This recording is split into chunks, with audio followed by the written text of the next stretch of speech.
In yoga, we're trying to stimulate the life force of the body to rebuild and rehabilitate our bones in various ways. And the tissues and bones of the lower spine are like every other tissue of the body. If we patiently, sanely, gently, and maturely exercise them by slowly stressing them in various ranges of motion, they will stay young and healthy. And if they have degenerated, they will regenerate. We now come to the more vigorous of the infant's movements. To develop the strength of the abdomen and hip flexors and legs it takes to crawl and to eventually to walk takes a lot of strength, particularly when you don't have curves in your spine yet. So the first of these strong movements is the camel pose. Although not a position that an infant would get into, it's a very effective strengthening of the muscles that an infant has to go through.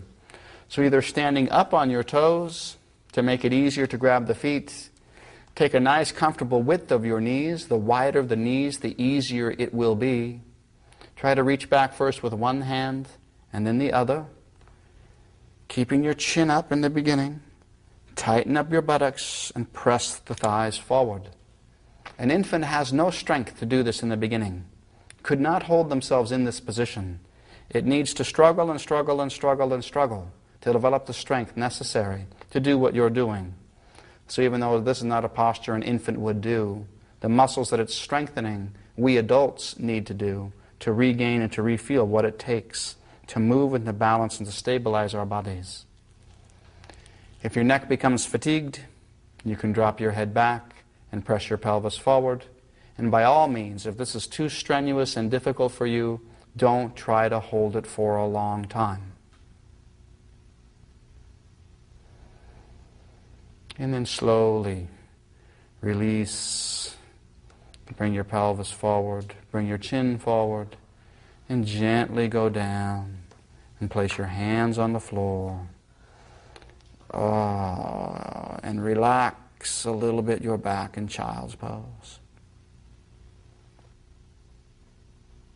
So now we move into the bear pose, coming up on hands and knees. Any comfortable width and angle. Some experimentation will tell you what. You go into barrel rolls, so to speak, with the hips and the torso and the spine. Great oblong or elliptic circles, first one direction, then the other. Bending the elbows and moving the arms at any comfortable angle. Typically, beginners keep their arms a little too close together, which inhibits their shoulder movement. So you might explore with a wider posturing of the hands, so it's easier to dip and move the chest down close to the floor as you circle first one way and then the other. You can explore lateral bends, and then finally you can arch the head up and push the rib cage down, or push the head down and arch the rib cage up. These are all variations of the bear. Very basic fundamental strength an infant must develop to be able to support itself as it crawls, because the spinal muscles and the abdominal muscles have a certain minimal amount of strength before standing is even possible. And then the exaggeration of this is about to come up. The strength of the core of the body, front and back side, erector spinae muscles and abdominal muscles, is strengthened to the maximum in the crocodile. You place your forearms on the floor. That'll be your feet. Stretch your legs back behind you till you're balanced only on your toes.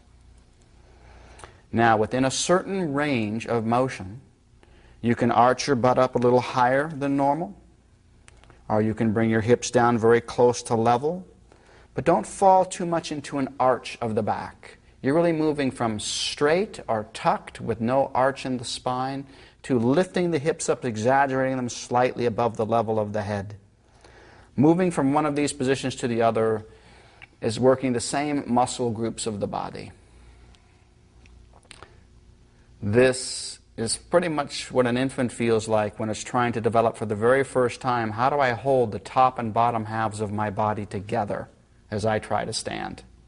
Something we've forgotten, but this pose reminds us the upper and lower parts of the body are connected primarily by muscular strength, which is why we cannot allow our abdominal muscles to deteriorate or we take too much stress on the spine.